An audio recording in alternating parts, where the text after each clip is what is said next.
Cream teas, bunting, the local shop, quaint church spires, and games on the green. I suppose people have an idea of what the perfect village should be, but real villages are far more fascinating. I've lived in a village for 38 years now, and I know there's more to village life than the picture postcard suggests. Oh, it's lovely having Vikings to help me.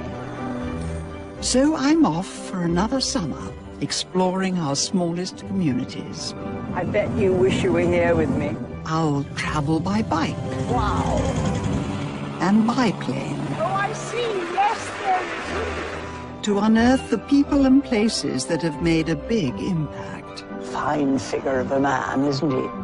My inspiration is the Batsford Guides, whose words and pictures from the 1930s offer a window to the past.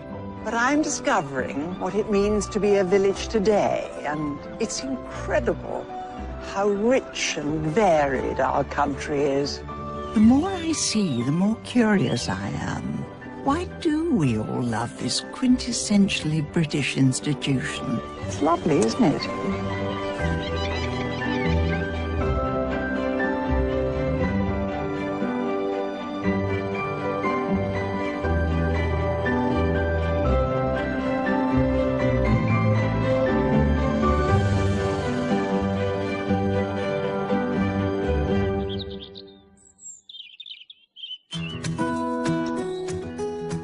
From the warm glow of Cotswold limestone to the whitewashed walls of a Cumbrian hillside, the classic look and feel of each region can be one of the joys of touring this country. But on this journey, I'm heading to a rural corner of Wales that's something of a mystery to many of us, and I'm not sure why. A spectacularly dramatic coastline full of hidden secrets and acre after acre of rich, lush countryside. This county has so much to offer. The county of Pembrokeshire. There's my first view of the sea and the Pembrokeshire coast. And on a lovely day, too. I must admit, I don't know Pembrokeshire, but I do know it's famous for its coastline. Beautiful sandy beaches and quaint little coastal villages. To its fans, there's nothing to touch this corner of Wales. Look beyond the shoreline, and there are peaceful estuaries, rocky hills, and dozens of Welsh castles. Yet Pembrokeshire attracts just half the visitors of Cornwall, and little more than 120,000 people live here. That's fewer than my local town of Guildford. But for those who make it to Wales's westernmost limb, a unique mixture of history, culture, and lifestyle await, along with a treasure trove of villages. And I'm hoping they'll reveal to me just why Pembrokeshire's fans love it so.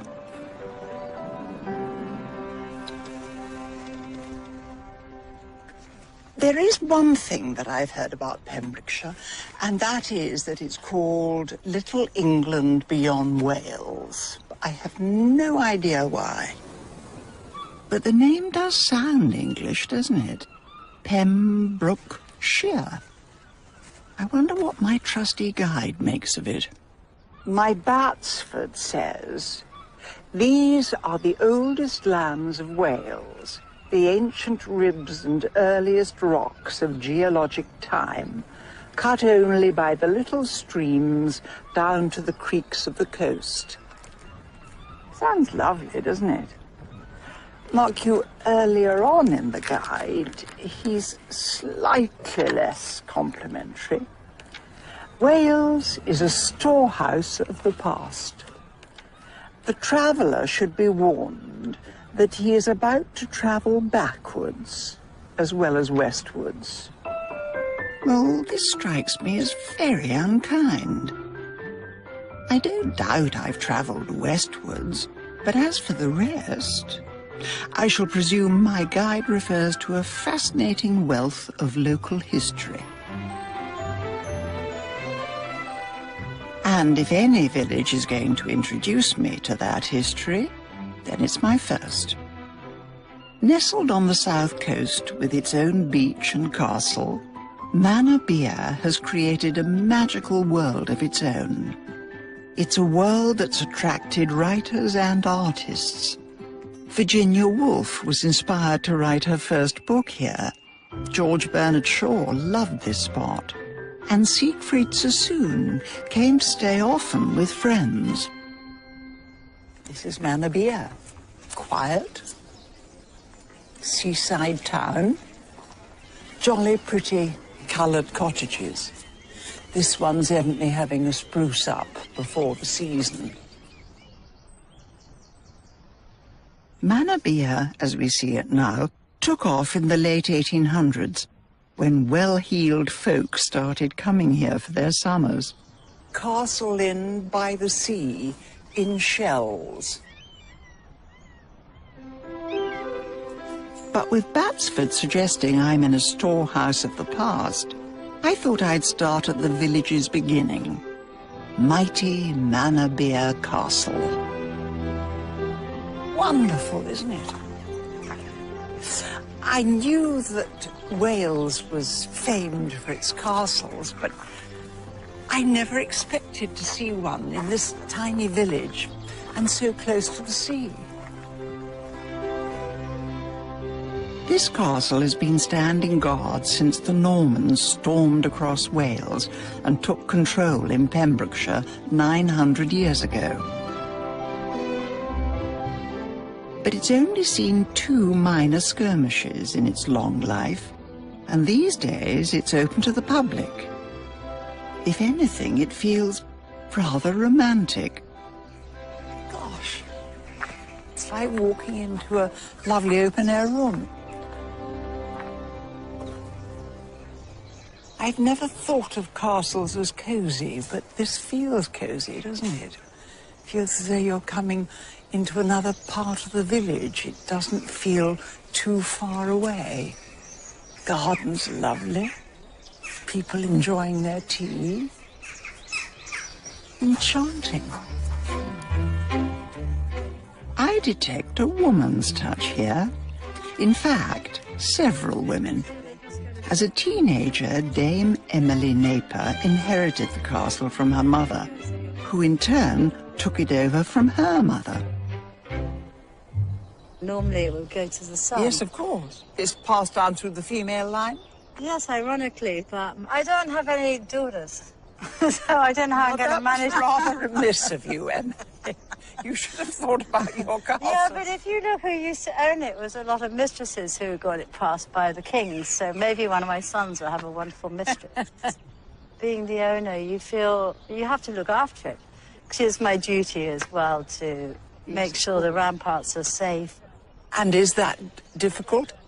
It's quite stormy weather here. So last year some of the stones fell. So I went on a stone building course last year. Did you? I actually did that stonework myself last year. Bravo! That's wonderful. Well, I think I'm a bit free-spirited, otherwise I could never do this. No. And there really is a spirit about this place.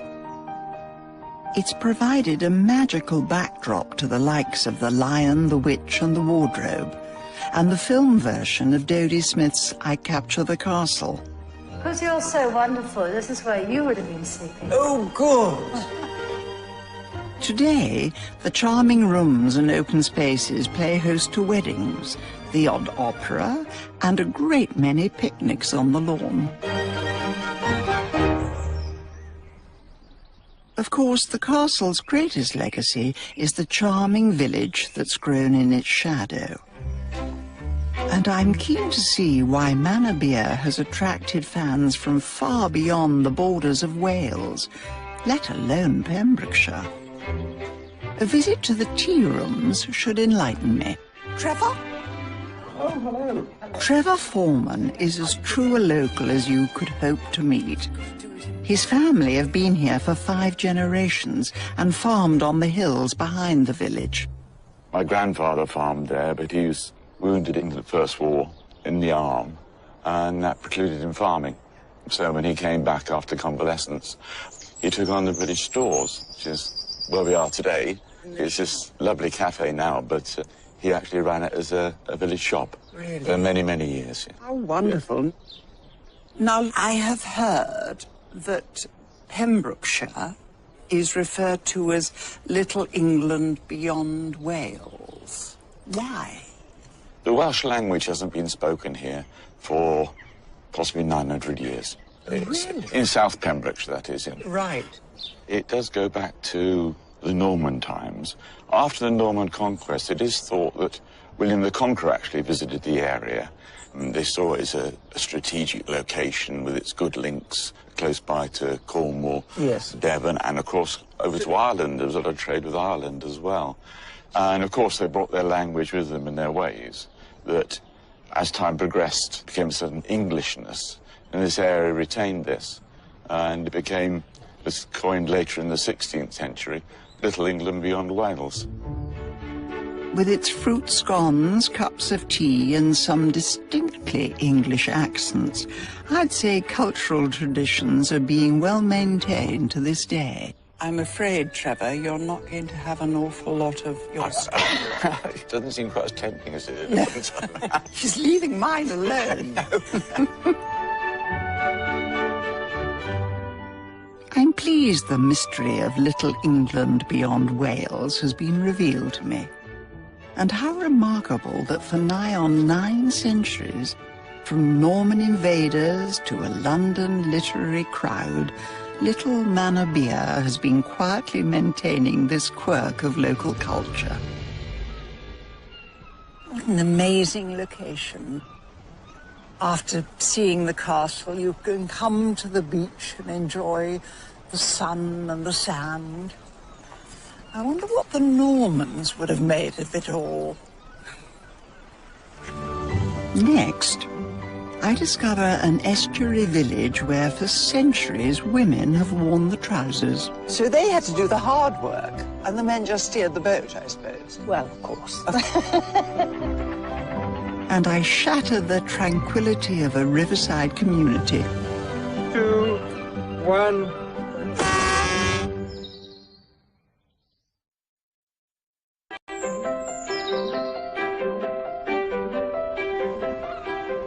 I'm in the far southwest corner of Wales, exploring the little-known delights of Pembrokeshire. This area's headline is undoubtedly its coastline. It's the only coast in the country with a national park devoted to it.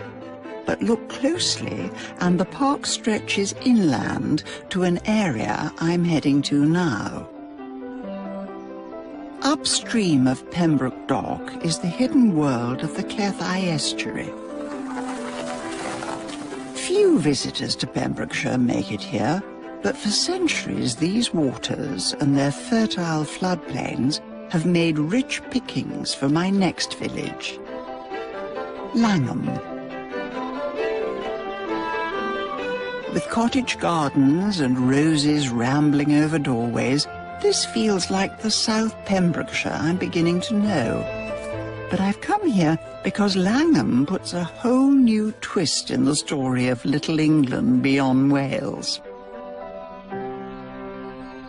There's Alberta's cottage and Florence cottage. There seem to be a lot of ladies around in this village. My Batsford guide tells me that there's a rather intriguing story here. There used to be a group of very strong ladies who actually did all the men's work. Given Langham's position, it's no surprise that the men's work, as my guide puts it, was fishing. So the river goes right up there? Yes. Local resident Liz Rawlings is a great fan of her hardy predecessors. Right. I have got some photographs to show you. Yes. These are very traditional costumes. Looking frightfully glamorous. Not. This lady, her name was Dolly Palmer, and she was the reputed beauty of the village. She's got beautiful eyes. Yes, but Yes, you she can tell she is a very, very tough lady. Yes. The women's role was to drop the net into the water and then pick off the fish off the net when... So they had to do the hard work. Oh, yes. And the men just steered the boat, I suppose. Well, of course. 2 women and 1 man was a standard Langham fishing crew. But women like Dolly Palmer would think little of then carrying a basket of bass or mullet 15 miles to sell their catch in Tenby.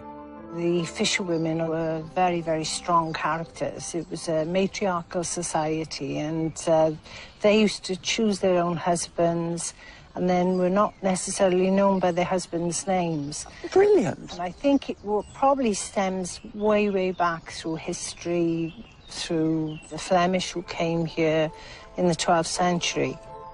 If you'd been in Langham 800 years ago, you'd have been surrounded by Flemish folk from Flanders. Today, we'd call them Belgians. Having seized control of the area, the Normans brought in hundreds and hundreds of settlers, people they could control, unlike the troublesome Welsh locals. It was the Flems who are said to have brought their matriarchal ways with them, and Liz thinks they're still here to this day. When visiting rugby teams come, they're more afraid of the women on the sideline than they are of the players on the pitch. And this year, these modern ladies of the village have decided to celebrate their unique history. The Normans told their story in the Bayeux Tapestry, but up to 40 villagers here have been meeting 3 times a week for 4 months already to create the Langham Tapestry. It's telling the story of when the Flemish first arrived in Britain around the time of William the Conqueror. How lovely. Few communities choose to lean on their medieval origins in this way, but Langham's is so unusual. Much like the rest of Little England, you'll hear very little Welsh spoken here, but a few words of Flemish still survive. There's a word, hunted, which means, just can't settle to do anything. Sort of, Really? Yes, yeah, agitated and, oh, you're hunted today. And then you've got the word caffel, which means confused. I mean, that's used regularly in the village today, yes. Really? Oh, yes. Oh, isn't language fascinating? But it does show where we've all come from. Yes, indeed, and being confused along the way. Caffled. Yes. Much more than just Little England, it seems to me that South Pembrokeshire was once a multicultural melting pot. Quite a surprise for anyone who thinks of this as a quiet, untouched corner of Wales. Standing between me and my next village is the glorious Clethai estuary. So, there's one obvious way to get there. This is the way to enjoy the estuary, isn't it? Like those swans, sailing along on beautiful, calm water. Wonderful, fertile land over there. You can see why the Flems thought this is a good place to live. Good taste. Pembrokeshire's rich, productive landscape is the reason why so many outsiders came here in the past and never left. And maybe those people thought European history would leave them be. But in the 1940s, that was certainly not the case.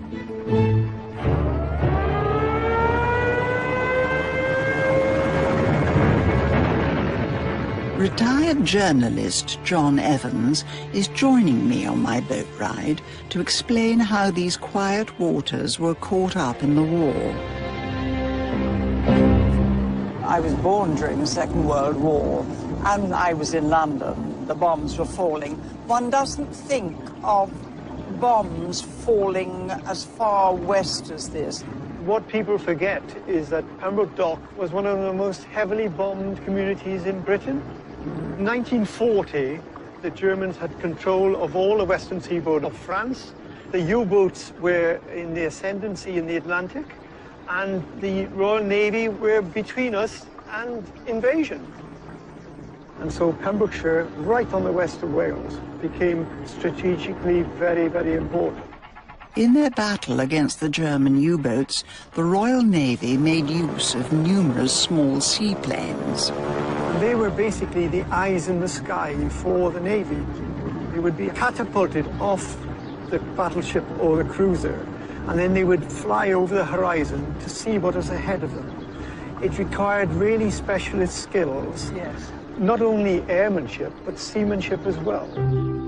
As the bombing of Pembroke Dock continued into October 1941, the authorities moved a squadron of trainee seaplane pilots 5 miles upstream to the safer waters of the Cleddau estuary. The squadron's new base would be the village of Loreni.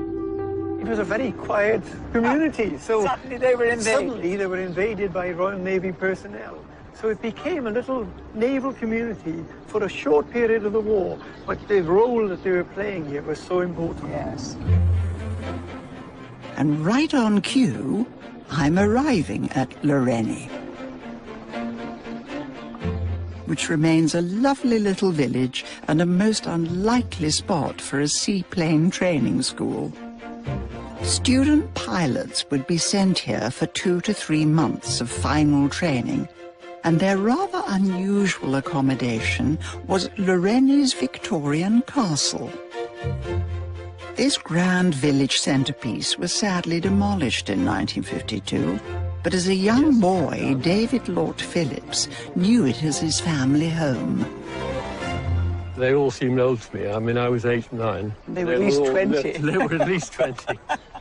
Were they nice to you children? Oh, it was wonderful for children to play about with field telephones. All this was abandoned, you see, and left for us to play with at the end of the war.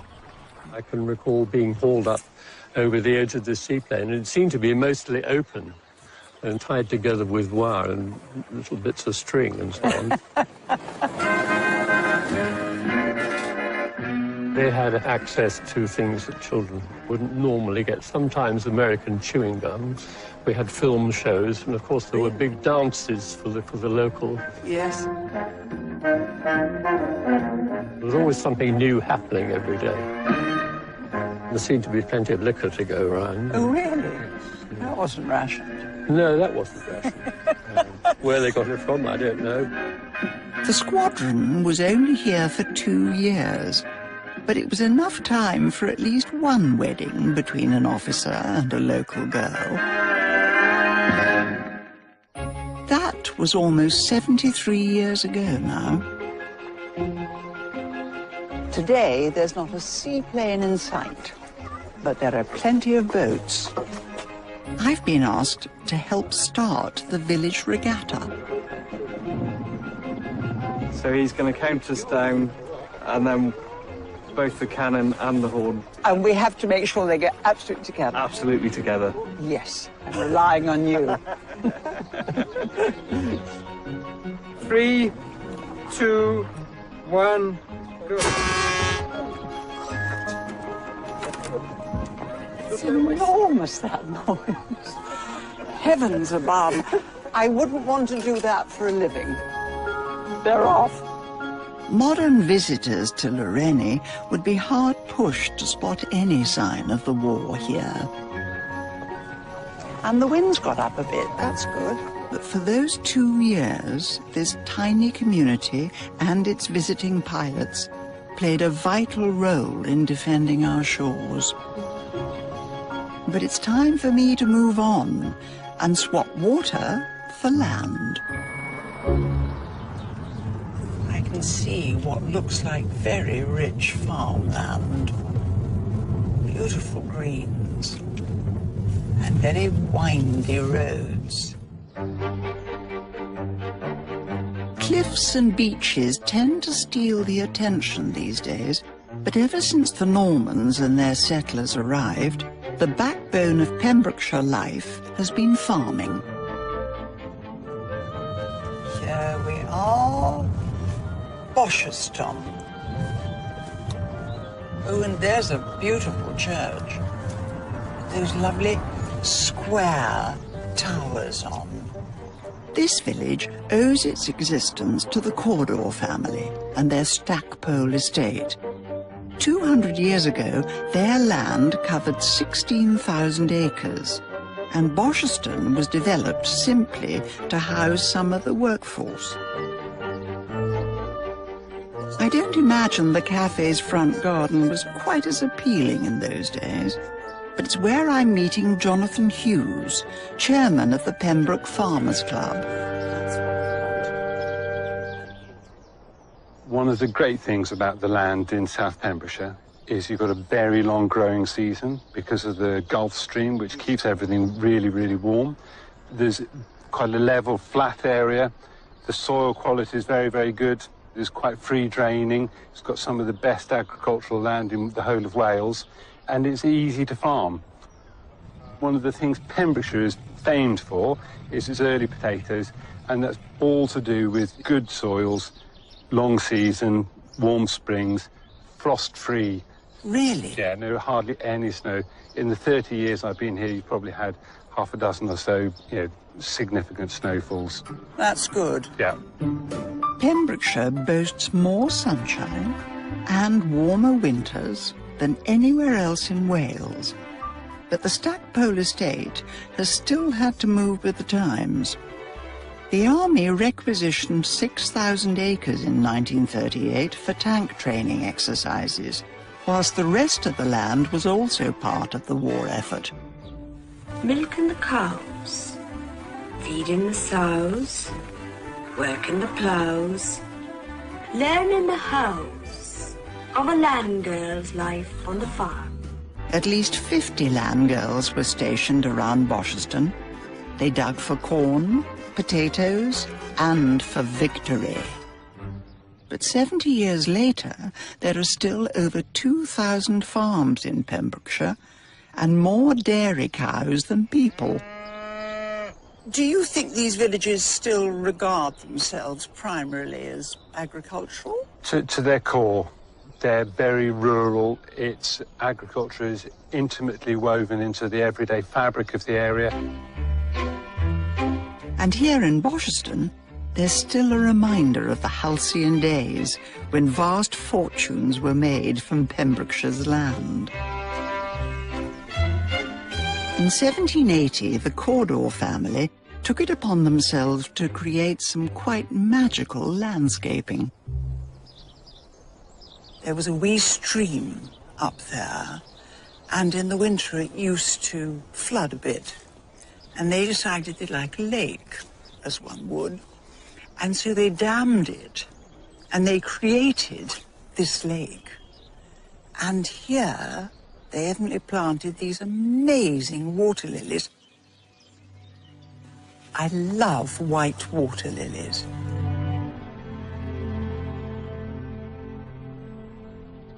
You see, I've discovered that not only has Pembrokeshire got this amazing coastline, but not far from it, there's this fertile land that provides food and grazing and employment for the people round about. And they can still have this wonderful view.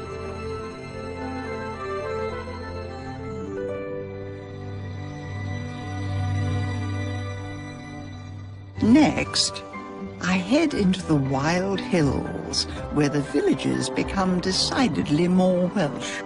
You lie honey sydd yn cael. I had not an idea what you were singing about, but it was lovely.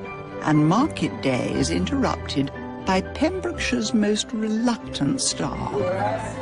Excuse me, the camera's over there.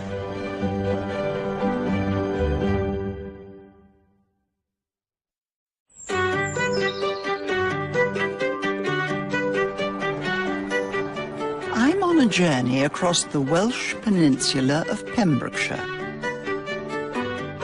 As I leave the area known as Little England, I'm passing several villages which boast a real Pembrokeshire feature. Over there is Carew Castle. Wherever you find a castle, there's a small community that's grown in its shadow. And there are dozens of them. It's on a rock, and it's called Roch. There's one I can read. Clorhaddon. Bit of a ruin, I'm afraid. Seen better days. The mid part of Pembrokeshire was where the Normans built their front line. To the north, there's a distinctly different feel. The Preseli Hills. They're very fine, and very unlike anything else I've seen in Pembrokeshire. This is definitely wilder. These rugged hills are home to hardy sheep, scattered farms, and few people. It feels altogether more Welsh than the south, and the villages here are few and far between. Now I've come off the beaten track, and I'm dropping down through this lovely hedgerow. Look, campion and foxglove. It's gorgeous. The valleys of the Preseli Hills are home to some of Pembrokeshire's prettiest and least visited communities. And here is the signpost. Cwmgwaun. I believe AU is an I. Cwmgwaun. It's pretty. Now, this is a real hidden village. The River Gwaun keeps this valley lush. The valley, in turn, is a refuge from the hills, where much of the local farming takes place. Hello. Oh, look, new-laid eggs. And an honesty box. You're in the country now.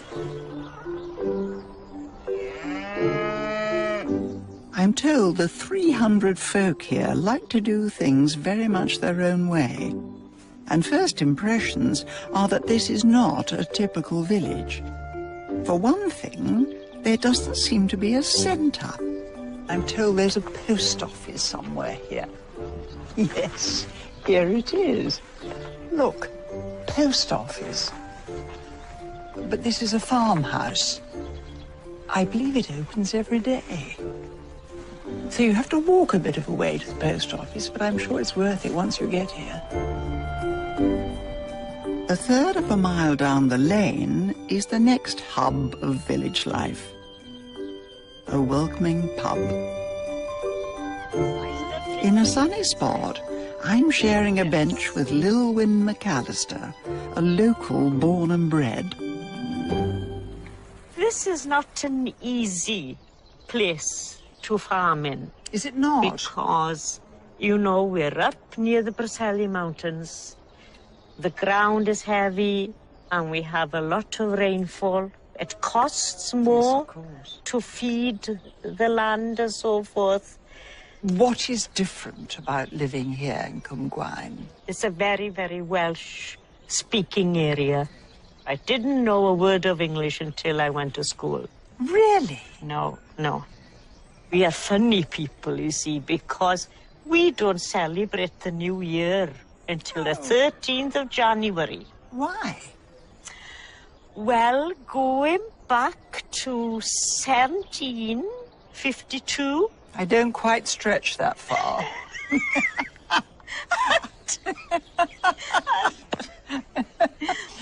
Now, they decided, you see, to change the calendar from the Julian calendar To the Gregorian. That's it. But the people in the Gwaun Barrier, no way they were going to change. You stuck out. We're still sticking out. The 13th of January is a day of great celebration in Cwmgwaun. It's Hen Galan, or as you might know it, New Year's Day. When I was a child, we'd start at 9 o'clock in the morning, go out singing on foot from farm to sing, wish them a happy new year. What did you sing? Dydd I roddi, dydd I dderbyn, ydy'r trydydd dydd a ddeg o'r flwyddyn. Rowch yn hael i'r rai gwael, rowch yn hael i'r rai gwael. Rai sy'n ffyddlon i'w roi rhoddion, i'w rai hynny sydd yn cael. It's lovely, bravo. That was lovely. I had not an idea what you were singing about, but it was lovely. Life in the Preseli Hills seems as distinct as the landscape itself. I'd barely heard of this area before, but perhaps I should have, because 4,500 years ago, the people of the Preseli Hills had a role to play in shaping our most famous ancient monument. This is called bluestone. It's not terribly blue, but what's incredible is that stones from these hills were used at Stonehenge. Now, Wiltshire is 200 miles away. Can you imagine how many men it took?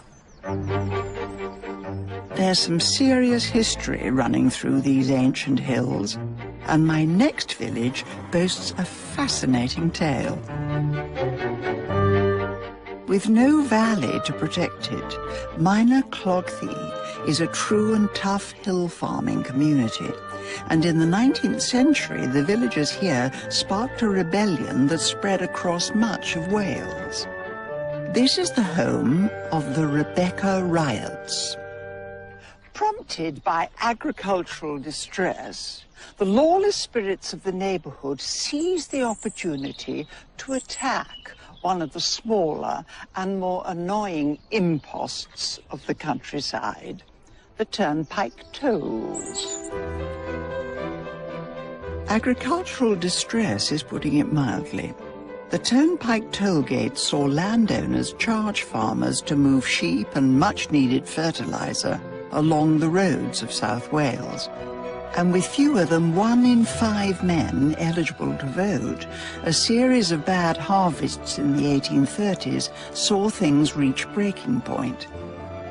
In tiny Minor Clogthy, it fell to Twm Carnarvon to kick things off. Villager Kerwin Davies is a descendant of the local hero. He was a towering figure, about 6'4", with ginger hair. He was a farm worker, but he was very fond of boxing in the fair. Really? Yeah, and he was supplementing his meager income then by winning the fights, and also he was rather fond of his drink. That probably helped him win the fights. More than likely. The uprising that Twm Carnarvon led against the tolls is celebrated by local schoolchildren to this day. But this Pembrokeshire hero was not dressed for battle. He wanted to camouflage his identity. Difficult if you're 6'4". Well, yes, that's why the name Rebecca came about, because the only lady in the area was named Rebecca, and he borrowed her petticoat. Every summer, the Rebecca riots are brought to life once more. Modern participants are closer to 4'6" than 6'4", but this is a very distinctive village ritual. Do the boys mind being dressed as girls? They do, yeah. They do mind. They do mind. Our rallying point is outside the very house where Twm Carnarvon planned his rebellion. I just see a gate ahead of me, and I'm not quite sure what's going to happen to that, but I have a vague suspicion.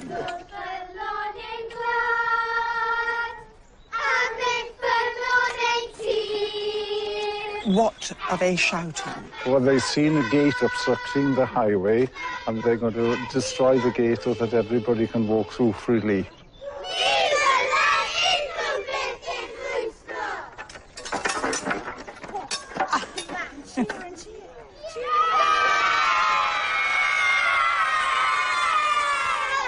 That was a good gate smash, don't you? Ideal. Back in 1839, the Rebecca riots spread across South Wales. They were part of a century of social upheaval that slowly saw more rural folk winning the right to vote. That's the way history should be taught. Day out, smashing gates, dressing up. Terrific. From the scattered villages of the Preseli Hills, I'm continuing north to the county's natural boundary. The River Typhy flows between Pembrokeshire and Ceredigion. Overlooking its estuary is St Dogmiles, one of the largest villages in the region. This really does feel like a village and the centre of an area. This is where people come to meet other people and communicate. My guidebook, you may recall, said I was visiting a storehouse of the past, and fittingly, St Dogmiles has kept hold of it, or at least some of it. The 12th century abbey was the heartbeat of village life, until it was dissolved in 1536. But in its shadow is a modern replacement, a thriving market. In the Middle Ages, you had to apply to the Crown for a market charter, and you became a formal market town. Nowadays, we don't bother about things like this, and markets spring up all over the place, especially in villages like this. St Dogmiles Market only started in 2009, but it was recently named Britain's best food market. And at the jam and marmalade stall, I found Helen Lloyd, one of its founders. Look at all your beautiful produce. Here. All made by you? All made by me in the village. Made using local produce, so the raspberries in this come from the Mill Pond garden. Rose hips are from my garden. Everywhere you look, the market reveals how Pembrokeshire is still making use of its fertile land. Richard and his wife have goats, and all of his products are made with goat's cheese. They're incredible. Richard's up at 2 o'clock in the morning proving croissant that he brings to the market. Jane and Mike have one of the few remaining working watermills in Wales. So the flour is milled in the mill? Yeah, it's amazing, isn't it? That's remarkable. Yeah. Modern shoppers love to know where their food has come from, and this market certainly caters for that. Hello. There's even produce from areas I've visited. Beef from the Gwaun Valley. Meanwhile, over at the stall of Nicky Crew Street, there's a good deal of respect for St Dogmiles past. The water wasn't too good to drink. There was no hops here to make beer, so the monks harvested apples and they would make cider. Of course. They also had bees and they would make their honey, and that's when they would actually make mead. There is quite a famous monk called Howell, and in 1400 the Bishop of St David had to come up and speak to him because he was drinking far too much cider, far too much mead, and consorting with women in the local pubs. Yeah, so, I hope that doesn't happen anymore. I'm pretty sure it doesn't. I don't know about the stallholders, but definitely not the monks. Exactly. In a short space of time, this charming market has become a key attraction for North Pembrokeshire, and the reason I wanted to come here. Someone else, though, is threatening to steal the attention. Gosh, he's beautiful. Hello, darling. He manages the steps so well. They're very agile because they're mountaineers, really. And he's a llama, not an alpaca. Yeah, alpacas are much smaller. Oh, are they? Yeah. I'm well aware that people have long come here for the walking, but I didn't know you can now arrange to go trekking with a llama.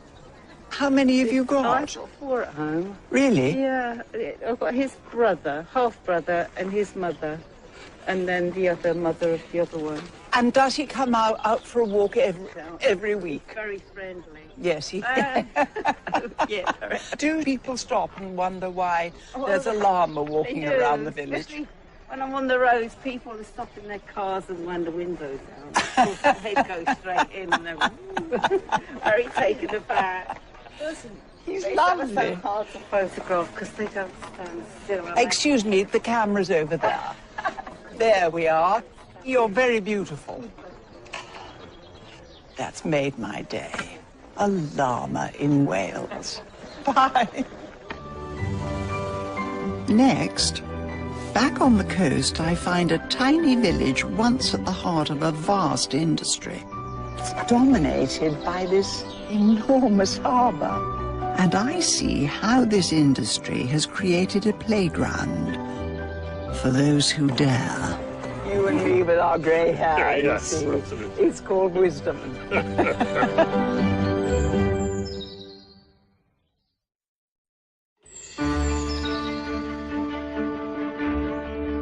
I'm on the final leg of a journey across Pembrokeshire.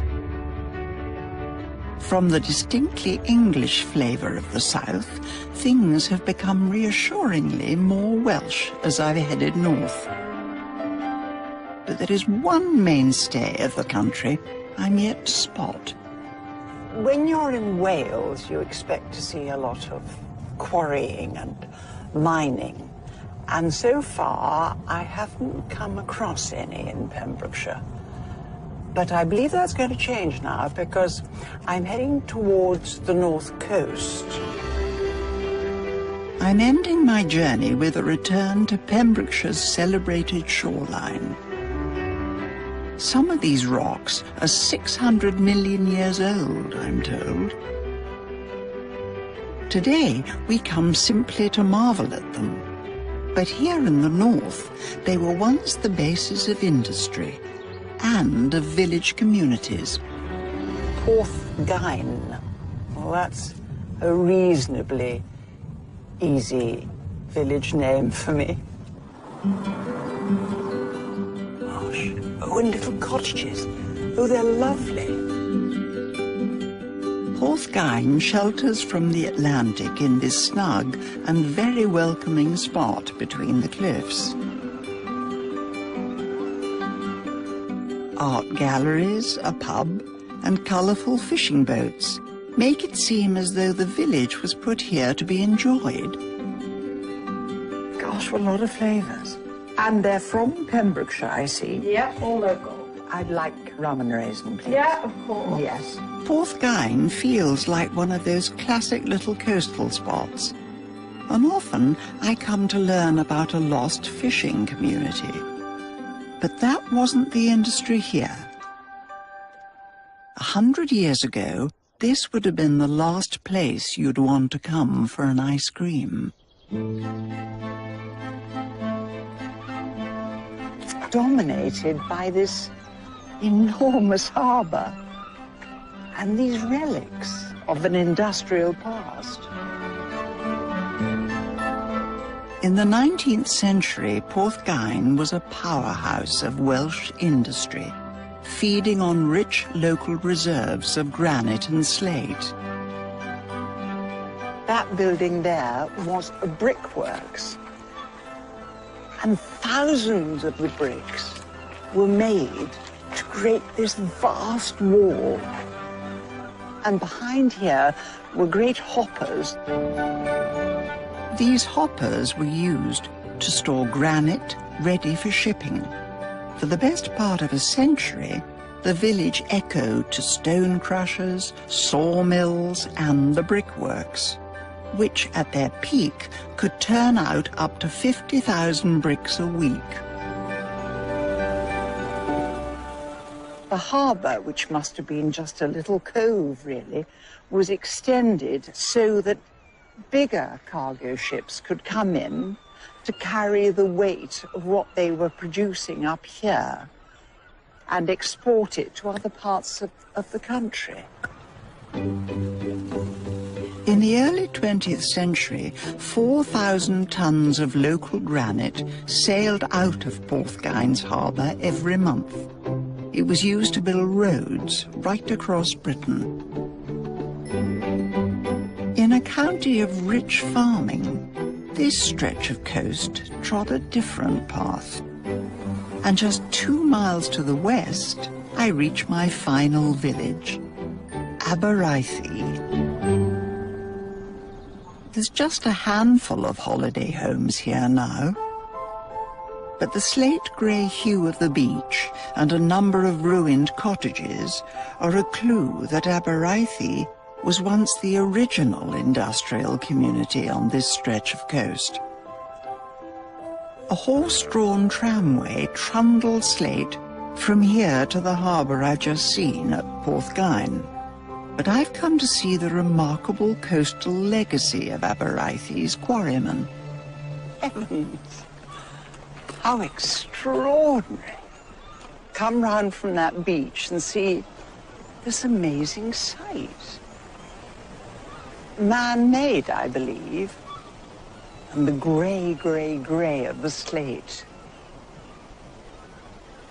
It's magnificent. The Blue Lagoon may be man-made, but when the sun shines, it's quite stunning. The slate beneath the water reflects light, giving the lagoon a wonderful luminous colour. Who better to tell me more than the chairman of the local heritage group, Martin Roberts. The depth of the mining here is as far down as the top of the headland that you can see there. So it's very deep? It is very deep, yes. When it was mining, the sea didn't come in here? No, the sea didn't come in, no. It was just all getting slate out of the ground? Yes, absolutely. Who thought of blasting a hole then for the sea to come in? Local fishermen. Somebody got hold of some gelignite and blasted... As you do. As you do. And blasted this hole and let the sea in. And then they were able to use it for keeping their boats in a safe environment. This beautiful lagoon is testament to Pembrokeshire's ability to adapt. Where once there was an industrial scar, a refuge for the village's fishermen was created. And as their boats have dwindled, another new role has been found.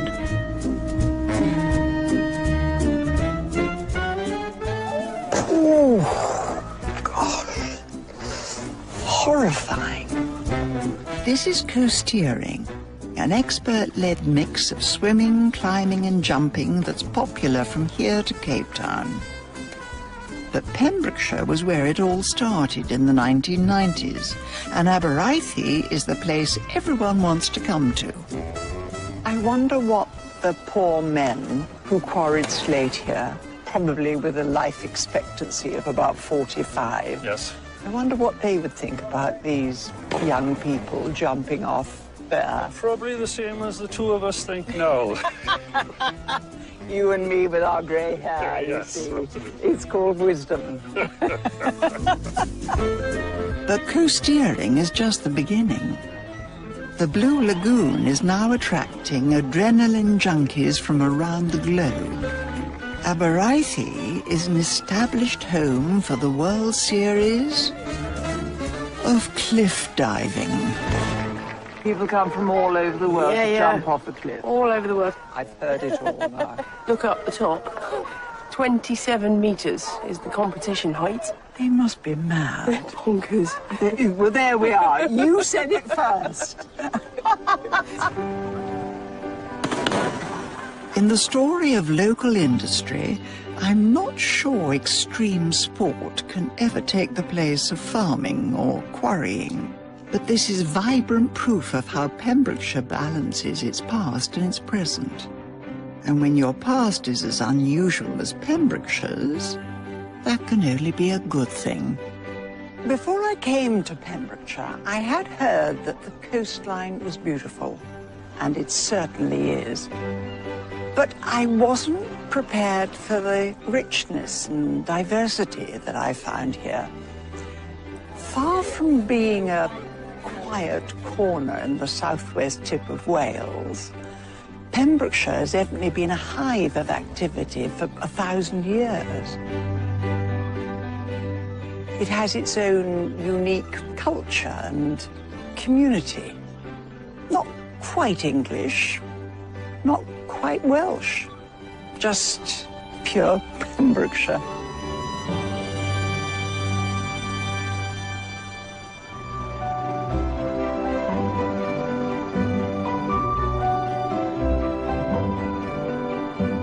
More secretive stuff next week on 4. We're island hopping Little British Isles with Alison Steadman next Wednesday at 8. Next though, the plot, gorgeous. The location, stunning. The fact there's gas under the foundations, not so much. Brand new Gantt signs coming up.